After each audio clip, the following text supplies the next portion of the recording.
most distinguished of that republic. My ancestors had been for many years counselors and syndics, and my father had filled several public situations with honor and reputation. He was respected by all who knew him for his integrity and indefatigable attention to public business. He passed his younger days perpetually occupied by the affairs of his country. A variety of circumstances had prevented his marrying early, nor was it until the decline of life that he became a husband and the father of a family. As the circumstances of his marriage illustrate his character, I cannot refrain from relating them. One of his most intimate friends was a merchant who, from a flourishing state, fell through numerous mischances into poverty. This man, whose name was Beaufort, was of a proud and unbending disposition, and could not bear to live in poverty and oblivion in the same country where he had formerly been distinguished for his rank and magnificence. Having paid his debts, therefore, in the most honorable manner, he retreated with his daughter to the sound of Lucerne, where he lived unknown and in wretchedness. My father loved Beaufort with the truest friendship and was deeply grieved by his retreat in these unfortunate circumstances.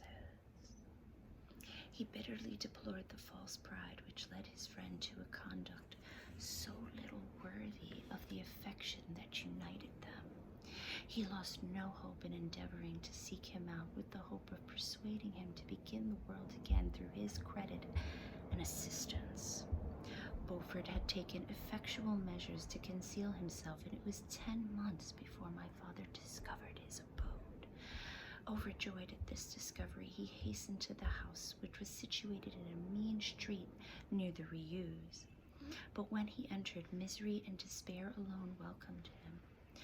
Beaufort had saved but a very small sum of money from the wreck of his fortunes, but it was sufficient to provide him with sustenance for some months, and in the meantime he hoped to procure some respectable employment in a merchant's house. The interval was consequently spent in inaction. His grief only became more deep and rankling when he had leisure for reflection, and at length it took so fast hold of his mind that at the end of 3 months he lay on a bed of sickness, incapable of any exertion.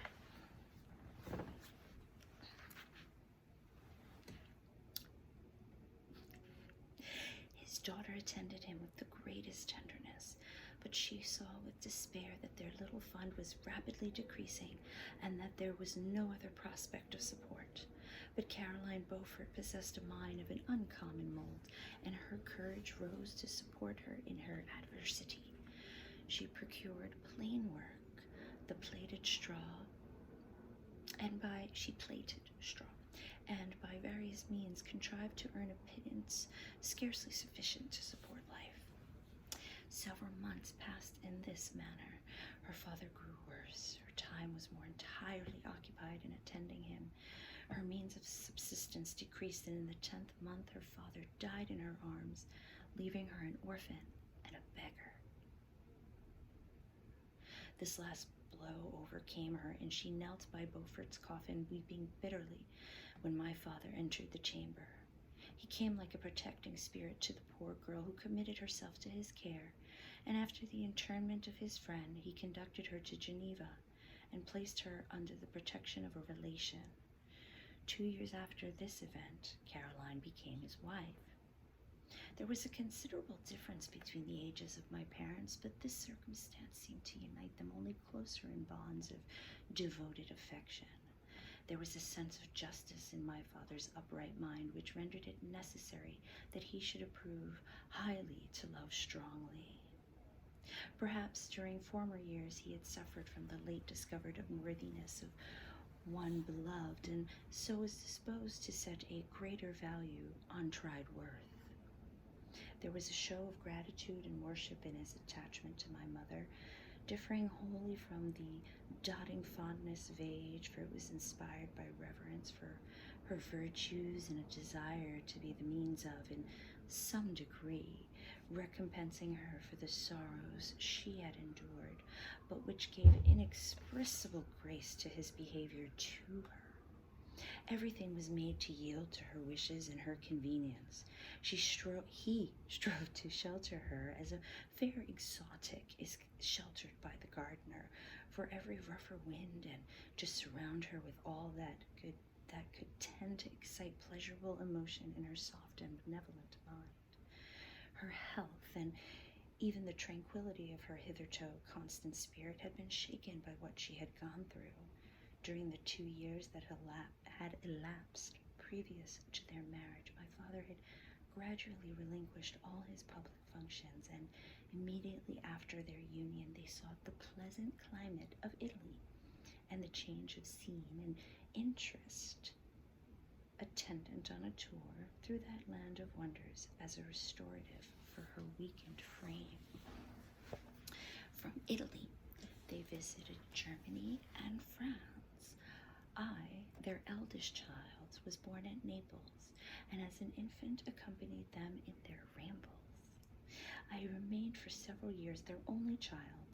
Much as they were attached to each other, they seemed to draw inexhaustible stores of affection from a very mine of love to bestow them upon me. My mother's tender caresses and my father's smile of benevolent pleasure while regarding me are my first recollections. I was their plaything and their idol, and something better, their child, the innocent and helpless creature bestowed on them by heaven, whom to bring up to good and whose future lot it was in their hands to direct to happiness or misery according as they fulfilled their duties towards me. With this deep consciousness of what they owed towards the being to which they had given life, added to the active spirit of tenderness that animated both, it may be imagined that while during every hour of my infant life I received lessons of patience, of charity, and of self-control, I was so guided by a silken cord that all seemed but one train of enjoyment to me. For a long time I was their only care. My mother had much desired to have a daughter, but I continued their single offspring. When I was about 5 years old, while making an excursion beyond the frontiers of Italy, they passed a week on the shores of the Lake of Como. Their benevolent disposition often made them enter the cottages of the poor. This, to my mother, was more than a duty. It was a necessity, a passion, remembering what she had suffered and how she had been relieved, for her to act in her turn the guardian angel to the afflicted. During one of their walks, a poor cut in the findings of a veil attracted their notice as being singularly disconsolate, while the number of half-clothed children gathered about it spoke of penury in its worst shape. One day, when my father had gone by himself to Milan, my mother, accompanied by me, visited this abode. She found a peasant and his wife, hard-working, bent down by care and labor, distributing a scanty meal to 5 hungry babies. Among these there was one which attracted my mother far above all the rest. She appeared of a different stock. The 4 others were dark-eyed, hardy little vagrants. This child was thin and very fair. Her hair was the brightest living gold, and despite the poverty of her clothing, seemed to set a crown of distinction on her head. Her brow was clear and ample, her blue eyes cloudless, and her lips and the molding of her face so expressive of sensibility and sweetness that none could behold her without looking on her as of a distinct species of being heaven-sent and bearing a celestial stamp in all her features. The peasant woman, perceiving that my mother fixed eyes of wonder and admiration on this lovely girl, eagerly communicated her history. She was not her child, but the daughter of a Milanese nobleman. Her mother was a German and had died on giving her birth. The infant had been placed with these good people to nurse. They were better off then. They had not been long married, and their eldest child was but just born.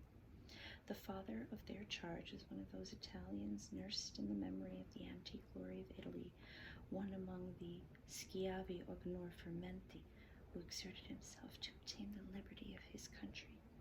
He became the victim of its weakness. Whether he had died or still lingered in the dungeons of Austria was not known. His property was confiscated, his child became an orphan and a beggar. She continued with her foster parents and bloomed in their rude abode, far fairer than a garden rose among dark-leaved brambles. When my father returned from Milan, he found playing with me in the hall of our villa a child fairer than pictured cherub.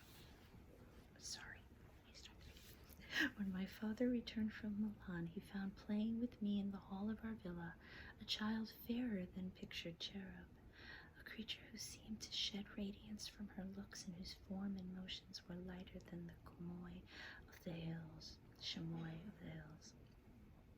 The apparition was soon explained. With his permission, my mother prevailed on her rustic guardians to yield their charge to her. They were fond of the sweet orphan. Her presence had seemed a blessing to them, but it would be unfair to her to keep her in poverty and want when Providence afforded her such powerful protection. They consulted their village priest, and the result was that Elizabeth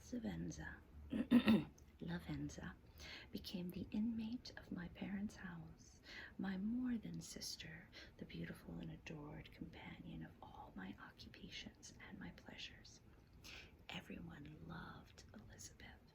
The passionate and almost reverential attachment with which all regarded her became, while I shared it, my pride and my delight. On the evening previous to her being brought to my home, my mother had said playfully, "I have a pretty present for my Victor. Tomorrow he shall have it." And when on the morrow she presented Elizabeth to me as her promised gift, I, with childish seriousness, interpreted her words literally and looked upon Elizabeth as mine to protect, love, and cherish. All praises bestowed on her I received as made to a possession of my own. And we called each other familiarly by the name of cousin. No word, no expression could body forth the kind of relation in which she stood to me, only more than sister, since till death she was to be mine only. Let's skip ahead a little bit. We're going to skip ahead a little bit to something maybe a little more familiar to those who know about Frankenstein. Chapter 17. Again, if you want me to read more, comment down below. The being finished speaking and fixed his looks upon me in the expectation of a reply, but I was bewildered, perplexed, and unable to arrange my ideas sufficiently to understand the full extent of his proposition. He continued, "You must create a female for me for whom I can live in the interchange of those sympathies necessary for my being. This you alone can do, and I demand it of you as a right which you must not refuse to concede."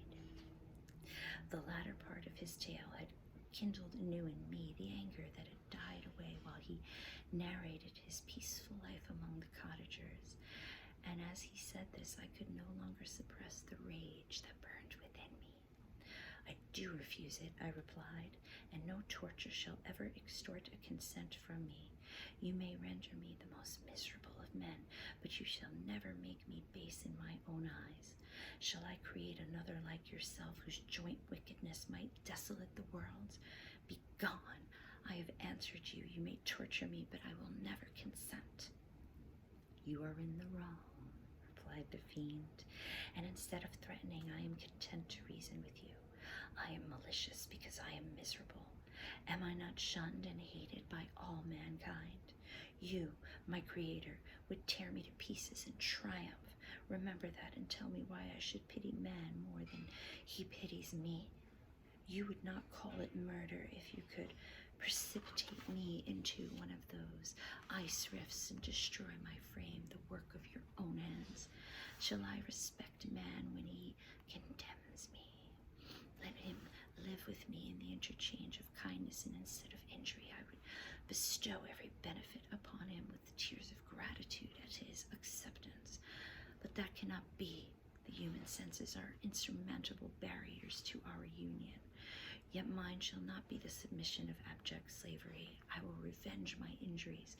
If I cannot inspire love, I will cause fear, and chiefly towards you, my arch enemy, because my Creator, do I swear, inextinguishable hatred. Have a care. I will work at your destruction, not finish until I desolate your heart, so that you shall curse the hour of your birth. A fiendish rage animated him as he said this. His face was wrinkled into contortions too horrible for human eyes to behold. But presently he calmed himself and proceeded. I intended to reason. This passion is detrimental to me, for you do not reflect that you are the cause of its excess. If any being felt emotions of benevolence towards me, I should return them 100 and 100-fold. For that one creature's sake, I would make peace with the whole kind. But I now indulge in dreams of bliss that cannot be realized. What I ask of you is reasonable and moderate. I demand a creature of another sex, but as hideous as myself. And the gratification is small, but it is all that I can receive, and it shall content me. It is true we shall be monsters, cut off from all the world, but on that account we shall be more attached to one another. Our lives will not be happy, but they will be harmless and free from the misery I now feel. Oh, my Creator, make me happy. Let me feel gratitude towards you for one benefit. Let me see that I excite the sympathy of none, of some existing thing. Do not deny me my request. I was moved. I shuddered when I thought of the possible consequences of my consent, but I felt that there was some justice in his argument. His tale and the feelings he now expressed proved him to be a creature of fine sensation, and did I not, as his maker, owe him all the portion of happiness that it was in my power to bestow? He saw my chance of feeling and continued, if you consent, neither you nor any other human being shall ever see us again. I will go to the vast wilds of South America. My food is not that of man. I do not destroy the lamb and the kid to glut my appetite. Acorns and berries afford me sufficient nourishment. My companion will be the same nature as myself and will be content with the same fare. We shall make our bed of dried leaves. The sun will shine on us as on man and will ripen our food. The picture I present to you is peaceful and human, and you must feel that you could deny it only in the wantonness of power and cruelty. Pitiless as you have been towards me, I now see compassion in your eyes. Let me seize the favorable moment and persuade you to promise what I so ardently desire. You propose, replied I, to fall from the habitations of man, to dwell in those wilds where the beasts of the fields will be your only companions. How can you, who long for the love and sympathy of man, persevere in this exile? Return and again seek their kindness, and you will meet with their detestation. Your evil passions will be renewed, and you will then have a companion to aid you in the task of destruction. This may not be. Cease to argue the point, for I cannot consent. How inconsistent are your feelings? But a moment ago you were moved by my representations, and why do you again harden yourself to my complaints? I swear to you, by the earth which I inhabit, and by you that made me, that with the companion you bestow I will quit the neighborhood of man and dwell, as it may chance, in the most savage of places. My evil passions will have fled, for I shall meet with sympathy. Your life will flow quietly away, and in my dying moments I shall not curse my Maker. His words had a strange effect upon me. I compassionated him and sometimes felt a wish to console him, but when I looked upon him, when I saw the filthy mass that moved and talked, My heart sickened and my feelings were altered to those of horror and hatred. I tried to stifle these sensations. I thought that as I could not sympathize with him, I had no right to withhold from him the small portion of happiness which was yet in my power to bestow. You swear, I said, to be harmless, but have you not already shown a degree of malice that should reasonably make me distrust you? May not even this be a feint that will increase your triumph by affording a wider scope for your revenge? How is this? I must not be trifled with, and I demand an answer. If I have no ties and no affections, hatred and vice must be my portion. The love of another will destroy the cause of my crimes, and I shall become a thing of whose existence everyone will be ignorant. My vices are the children of a forced solitude that I abhor, and my virtues will necessarily arise when I live in communion with an equal. I shall feel the affections of a sensitive being and become linked to the chain of existence and events from which I am now excluded. I paused some time to reflect on all he had related and the various arguments which we had employed. I thought of the promise of virtues which he had displayed on the opening of his existence and the subsequent blight of all kindly feeling by the loathing and scorn which his protectors had manifested towards him. His power and threats were not omitted in my calculations. A creature who could exist in the ice caves of the glaciers and hide himself from pursuit among the ridges of inaccessible precipices was a being possessing faculties it would be vain to cope with. After a long pause of reflection, I concluded that the justice due both to him and my fellow creatures demanded of me that I should comply with his request. Turning to him, therefore, I said, I consent to your demand on your solemn oath to quit Europe forever and every other place in the neighborhood of man as soon as I shall deliver into your hands a female who will accompany you in your exile. I swear, he cried, by the sun and by the blue sky of heaven and by the fire of love that burns my heart, that if you grant my prayer while they exist, you shall never behold me again. Depart to your home and commence your labors. I shall watch their progress with unutterable anxiety, and fear not that, but when you are ready, I shall appear. Saying this, he suddenly quitted me, fearful perhaps of any change in my sentiments. I saw him descend that mountain with greater speed than the flight of an eagle, and quickly lost among the undulations of the sea and of ice. His tail had occupied the whole day, and the sun was upon the verge of the horizon when he departed. I knew that I ought to hasten my descent towards the valley, as I should soon be encompassed in darkness, but my heart was heavy and my steps slow. The labor of winding among the little paths of the mountain and fixing my feet firmly as I advanced perplexed me, occupied as I was by the emotions which the occurrences of the day had produced. Night was far advanced when I came to the halfway resting place and seated myself beside the fountain.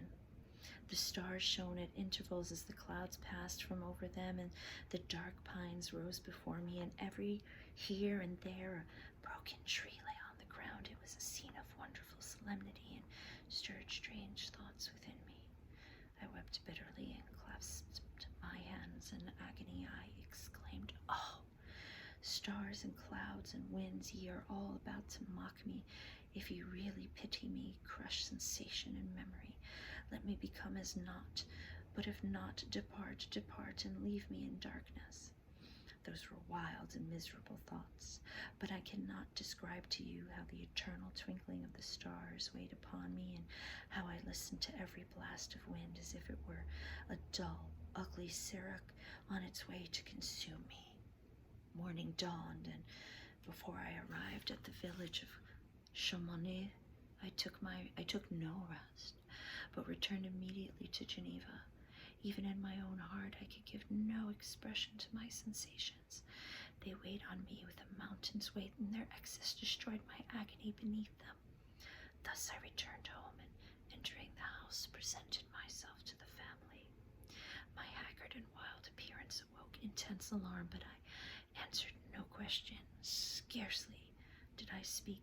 I felt as if I were placed under a ban, as if I had no right to claim their sympathies, as if nevermore might I enjoy companionship with them. Yet even thus I loved them to adoration, and to save them I resolved to dedicate myself to my most abhorred task. The prospect of such an occupation made every other circumstance of existence pass before me like a dream, and the